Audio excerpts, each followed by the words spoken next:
Okay, very good afternoon to everyone. We are continuing our topic that we have already started in the last class. That is how we can use command line arguments in C programming, right? So how we can create command line arguments, what is command line arguments, what are the various kinds of arguments that we are using to give a input through the command line. That I have already discussed the basics of the command line arguments, and I already show one or two very basic programs regarding command line arguments, right? So the theoretical concept is not so much big in case of command line arguments in C programming. Theoretical concept is very small, which I have discussed. That is the only theoretical concept that you need to remember or to understand regarding command line arguments, right? In the last class. Today, I am going to show you some more programs that you can perform with the help of command line arguments during your campusing or during any kind of other exams where you are going to appear and where you are going to give an input, allowed to give an input through the command line mode only.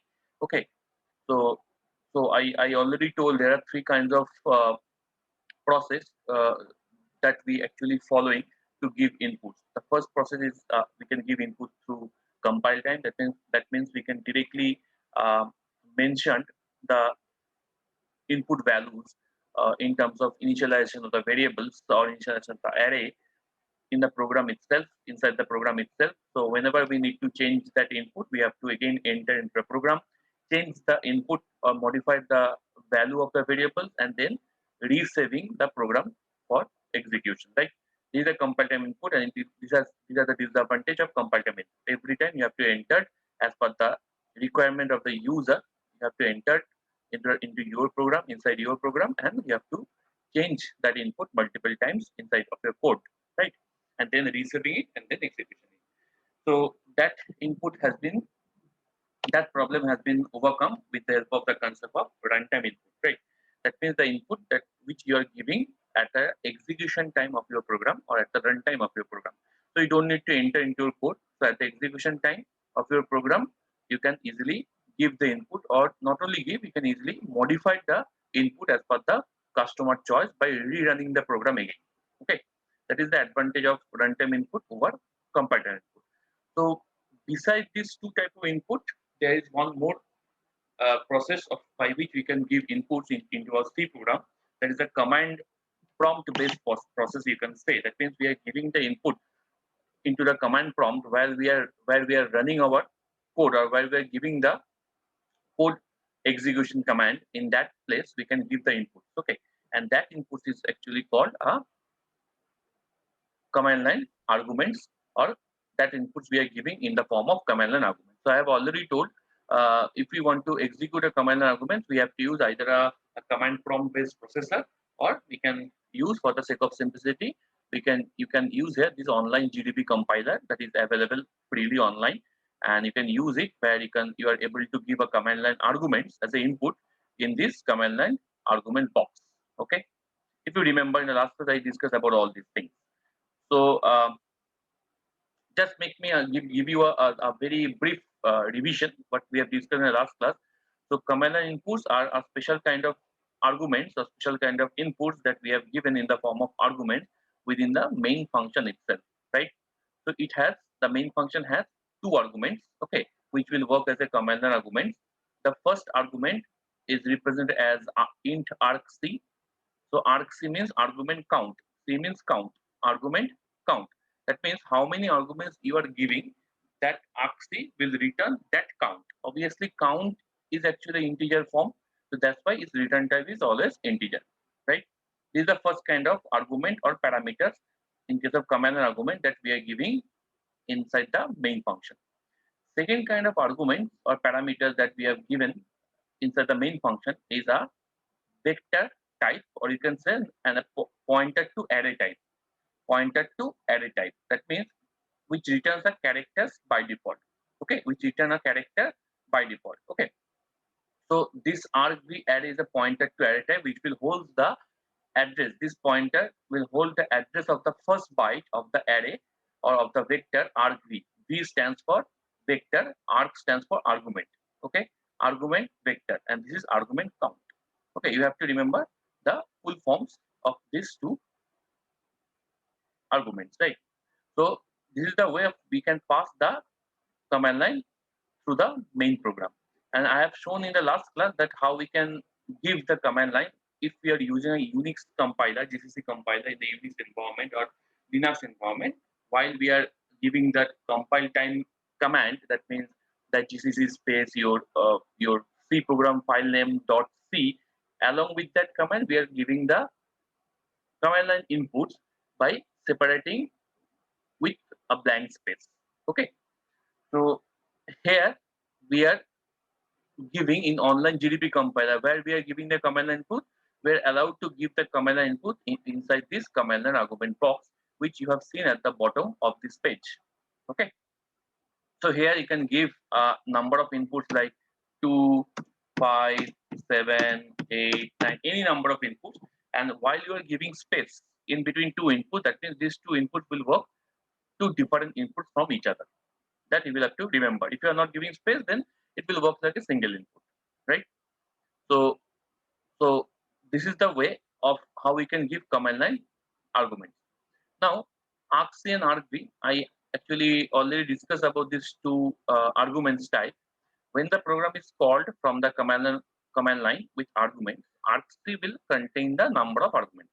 Okay, so argc means argument count. So number of arguments. That's why it will return always integer type. Second, when the user types in argument, the user separates each argument with a space. I have already told each argument, if you separate with a space, then individual argument will be treated as separate argument. Okay, otherwise, if you are not giving space, then both the arguments will be treated as a single argument. And one thing you have to remember, in case of this argument count or argument vector, the first argument is always the program name itself. The first argument is always the program name itself. So that's why your giving argument, that means your giving input, will always start with the second argument as a second argument. Okay, so this 2 is start as a second argument, 5 is third argument, 7 is fourth argument, 8 is fifth argument, and 9 is sixth argument, and so on. Okay, first argument by default is always the corresponding program name that you are executing at that particular amount of time. So this argument is actually holding by this argument vector argv0. Okay, I think all of you understood these things. Yeah, I have already discussed these things. So your first argument, that is argv of 1, we cannot consider argv of 0 as a first argument. Why? Because argv of 0 is always representing the, by default it will representing the name of the program which you are executing. Okay, so we are not interested to check about the name of the program. We are interested to dealing with the argument as an input which we are providing, right? So argv1 is your first argument that you are providing. So argv is an array. Okay, so argv is an array or a collection of vectors. So argv1 is the first argument that you are providing. So here, if you are providing 2, that means your first argument of argv1 is 2. It has been assigned into the memory. Okay, and obviously you should remember, by default this 2 will be assigned in the form of character. So it will hold 1 byte memory space in your computer system, because the argv by default returns a character type. Clear? So this 2, 5, 7, 8, 9 initially is treated like a character. So if you want to treat these input arguments, command line argument, as an integer, then you will have to do a typecasting, an explicit typecasting. Which kind of typecasting? The typecasting which we have learned, we cannot use that kind of typecasting. Here we will use a special type of function, built-in function, which will do the typecasting for you. How? I will tell it. I will tell it about it. Okay, I will tell this. Now argv of 1 will represent 2. Argv of 2 will represent the second number that you have passed as a command line argument input, that is 5. Then argv of 3 will represent the third number, okay, that you have passed as a command line input, that is 7. So in this way, it will represent the other numbers as well, right, which you are passing. So instead of representing individual numbers or printing individual arguments separately, you can print these arguments separately, like within printf by giving %d, you can print argv of 1, then give another printf %d, sorry, not d, you have to give %c, because this is a character type, or you can give %s because string is nothing but a character type, right? So by default, you have to give %s. Please remember it. So in the next printf statement, you can print as printf %s argv of 2 or %c argv of 2. Then in the next statement, you can print it as a printf %s argv of 3 and so on.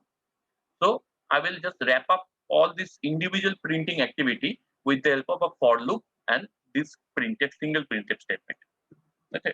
So I think all of you are already familiar with this kind of repetitive of work using for loop, where the for loop start with the index 1 and it will go up to the total number of argument count. So here argument count argc is by default automatically count the number of arguments you are providing inside this command and argument box. Okay, and it will store it within this argc variable, which is the integer type variable, right? So 2, 5, 5, 7, 8, 9. So total 5 arguments you are passing. So here it will give the value 5. So your loop will run from starting from 1 to up to 5. Okay. So argv of 0 cannot run here because argv of 0 is generally represent the name of the program, which we are not interested. That's why we are not giving I equal to 0 here. So this program will print all the command line are inputs that you are passing through the command line one by one with the help of %s as a string type or as a character type. And also I am also interested to print the total number of count, argument count. So we can print it separately, then it will look good. The total arguments count is, right, %d, and here I shall print argc instead of within the for loop, because number of times it will give the similar value. We don't want to repeat the same value again and again. Okay? So we will print it outside the for loop. Okay. So if there is only one statement, we don't require the curly braces of the for loop that I already discussed. So if we run this code,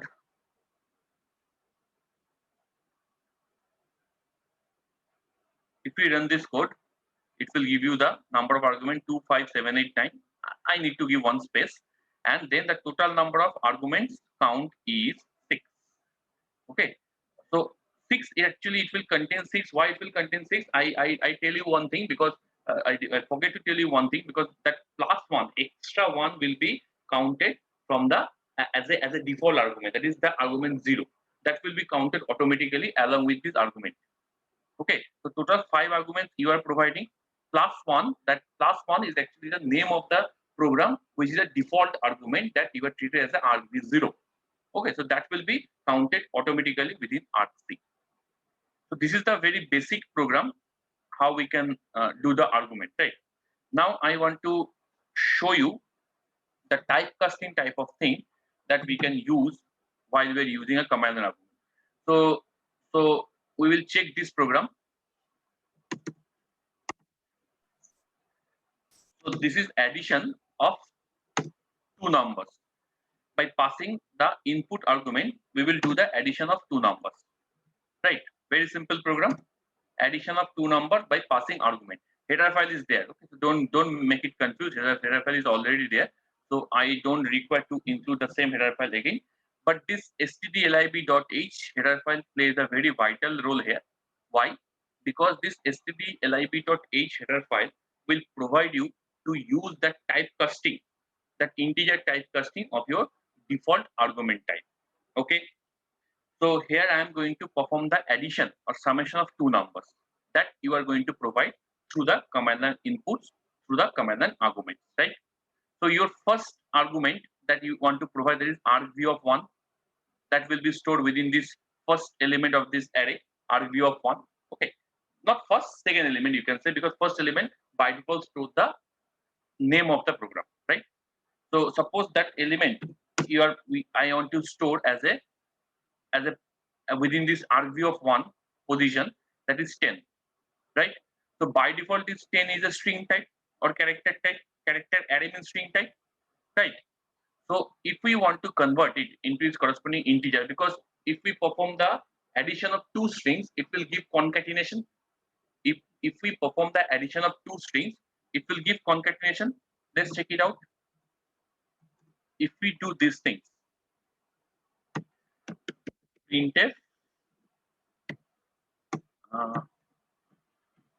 %s comma argv of 1 plus argv of 2. Can we do these things? Yes, we can do it. Why? Because after doing these things, I think it will give you a concatenation as a result of two strings. So the first string is this one, right? Argv of 1, which I have provided 10, and the second string I have provided suppose 25, right? That will be stored within argv of 2. That will be stored within argv of 2. So if we omit this integer conversion line, okay, and instead of that I am just doing a addition of the two strings. So here invalid operands to binary plus. So here the char pointer is there. Okay. So it actually it will works like a pointer type, right? So you cannot perform binary addition between two numbers. Okay, you cannot perform binary addition between two numbers, right? So that's why it will perform you. That's why we have to convert these things into its corresponding integer type. How we can convert it? We can convert it with the help of a special function that is called ATOI function. ATOI, ATOI. Okay, the integer conversion. Okay, integer conversion. So array to integer, you can say A to I. Okay, when a character array to integer conversion, and this function is generally defined within the header file of stdlib.h. Predefined. Okay, so first argument 10 is stored within argv of 1, that will be converted into its integer type, and then it will store into integer variable a. Then argv of 2 holds the second argument 25, that will be converted into integer type and stored inside the integer variable b. Then it will perform a plus b to store the final result into a variable summation variable c, and then it will print the sum of those two variables. Okay, so if we put these two input and run our program, so it will give you a summation of these two values as 25 plus 10 is equal to 35. Clear? I think it is clear to everyone. Now I want to show some more programs regarding this. Okay, so suppose we want to perform the summation of the numbers, summation of the numbers, which we have already done, but here we are going to perform the same operations with the help of command line arguments, right? Summation of digits, summation of digits, right? So you are providing a series of digits, and then your program will give you the summation of all those digits individually, right? So this is the program I have defined. I think logic I don't need to tell, just give you a overall briefing of this program, that summation is 0. So I have declared one sum variable which will be initialized 0 because it is required, otherwise it will hold a garbage value. Okay, because initially the digit will be added with the sum variable, and that should be initialized with 0. Okay, otherwise it will be added with the garbage value itself. Okay. Next, the number which you are taking input through the command line. Next, the number which you are taking input through the command line, on which you will have to perform the summation of the digits, right? Suppose this number I have taken input as a command line 10257, and we want to perform the summation of the digits. So that means what will be the output? 7 plus 5 12 plus 2 14 plus 0 is also 14 plus 1 is 15. Okay, so the output your program will show 15, summation of the digits, right? So this 10257 number has been stored into an integer variable n. So that's why we have to perform the integer casting from the default argument type, character argument array type. Okay. Then right now just omit this line. You don't require this line. Now we will run the loop. The loop will run until the value of the n is greater than 0. Okay. That up to that time the loop will run, and it will each and every run within the loop, it will calculate the digits by dividing that total digit input digits by mod 10. Okay, I think this logic is clear to you. We have already done several programs regarding these digits. Okay, then we can print the digits. If you want, you can print the digits one by one. It's your choice. Then I will do the summing. summing of the results. Sum equal to sum plus digit. So each and every time, whatever digit will be generated, the digit will be separated from the right hand side. I think you have remembered it. So first 7 will be printed with sum. What is the sum value? Initially 0. So 7 plus 0, 7. So number is again divided by 10. Then when the loop will repeat again, the next digit will be the second rightmost digit, that is 5. So that 5 will be added with the previous sum. What was the previous sum? That was 7, because 7 plus 0 equal to 7. That was the previous sum. So right now 7 plus 5 equal to 12. Okay. So in this way, the digits will be collected from the right hand side one by one, and that will be added with the old summation results. Okay. And at the outside of this loop, when the loop will exhausted, at the outside of this loop, this printf statement has been given, where we are going to print the final value of the sum that the loop will generate, okay, after executing number of times until n greater than 0, and we will get the summation results. Okay, if we run this program, we will get the sum of the digits are 15. Okay, we will get the sum of, these are the sum of the digits 7501. These are the different digits. Each and every time we have printed the digits, and at the final end, the sum of the digits is 15. Clear? Everyone clear? Anyone has any doubt until this, up to this, until now? Is it clear to everyone? Yes, sir. Okay. Now I'm going to show you a program which is also, you're also familiar with that program. That is how we can check whether a number is Armstrong number or not. So if you remember, Armstrong number is 153 is an example of an Armstrong number. If those who forget, I just make you a division that if you divide these numbers 153, okay, into individual digits, that is 153, and if you perform the cubic operations on those individual digits, that means 1 cube, 5 cube, and 3 cube, and if you perform the summation after doing the cubic operation, that means 1 cube plus 5 cube plus 3 cube, then the total sum will be equivalent to that digit. Okay, so if you perform 1 cube plus 5 cube plus 3 cube, it will return the similar digits that you have given as the input. That is the Armstrong number. So there are several Armstrong number available. So for sake of simplicity, we'll considering here Armstrong number of 3 digits. Okay, so 153. So this is the logic of the Armstrong number. I think all of you remember the logic of the Armstrong number. So before we are performing the Armstrong number operations within this while loop, we have to store the old number, the actual input number, into a temporary variable, because I think all of you remember that this n value has been changed after the operations of the or at the outside of this loop, or you can say while the loop will exhaust, then it will comes out with a different n value. Okay, it should not hold the previous n value that you have given as the input. That's why it should be stored into a temporary variable that exists in the previous n value. Okay, before entering into a loop, because at the end of it, we can compare the Armstrong number, the summation, the output that you have given with the actual input or not, that we can compare with the help of if else with the old temporary variable. Okay, so if we run it, so it's an Armstrong number, right? Now let me give you a non-Armstrong number and check whether it is correctly working or not. If we run it, so it is a not Armstrong number.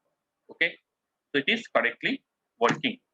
Okay, now let me show you some other program like Fibonacci series. All of you are familiar with the Fibonacci series. So we can do the same program for you. Simple program, Fibonacci series. All of you are familiar with this. I don't need to discuss the logic of this code, the logic which is running behind of this code, because we have already learned how the Fibonacci series is working. So here we actually take the range of the Fibonacci series with the help of these command and arguments, the command and input, that is 8. Okay, so our Fibonacci series will look like, if you remember, 0, 1, 2, sorry, 0, 1, 1, 2, 3, 5, 8, 13, okay, and so on. So each and every time the third digit will be the addition of the previous two digits. In this way, the logic will actually coming. That a particular digit is actually the addition of the previous two digits, and that will be started always from the third digit. This criteria is always started from the third digit of the series. Okay, the first two digits you need to print as it is. So that's why we have printed a equal to 0 and b equal to 1 as it is. Okay, before the logical loop will be started, we actually printed this two digits 0 and 1 as it is. Okay, so 0 and 1 has been printed first. Okay, and the range will be converted, the range up to which you have to print the Fibonacci series. That means up to 8th term or 9th term or 10th term or 11th term, that you are going to provide as the input of the command line argument. So that will be converted into a integer type. Okay, this character type or string type will be converted into integer type, because your for loop will run up to that particular integer type n minus 1, and it is started from always 2. Why? Because first two digits has been already printed here. So that's why our for loop logic is always start from the third digit, where we can apply that particular logic that the addition of the previous two number will be the next number. So that addition has been done, and this is the addition results. And then we actually doing a swapping kind of operations, that the in the next iteration, this one will be, this two will be placed here, and this one will be placed here. Okay, so if we consider this digit as a and this digit as a b, and this one as c, suppose in this operation which we have started. So in the next iteration, this two will be placed into b, and this one will be placed into a. Okay, that means the c, the two actually stored within the variable c, because c is actually the summation of the previous two digits 1 plus 1 2. So that c will be stored within b, that we have done b equal to c, and a will be stored, b will be stored within a, that we have done a equal to b. Okay, so this is the logic that we need to apply. So here, if we run, so this is our final output of the Fibonacci series, which will be exactly equal to this series which we have given as a for the checking. Okay, so this is the thing. Now I want to show you one more program with the help of command and argument, where we are using a function type, that I need to show you. Okay, a function type. So a function passing, simple function passing. So I want to show you a factorial. Okay, a factorial program where we can perform a factorial of a number. So suppose we have taken an input arg b, okay, for which we want to calculate the factorial, that is 5. Okay, so that input will be converted into integer form, which will be stored into a variable c. Right, now we will call a factorial function. Okay, that means I want to show you that how the command and argument is working with the user defined function. Okay, so that I want to show you with the help of this code.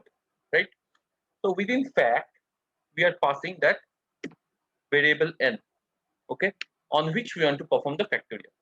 So make it simple. I don't want to use any return type or anything else. I make this as a simple non-return type user defined function with a single argument n. Okay, now now we will close this main function, and now outside the main function we will declare this fact function user defined, and we will hold this one with some other variable x. You can also use the same variable to hold it, it's your choice, but preferable is to use the other variable to hold that n which you are passing during the function call. This is a function call, this is a function definition.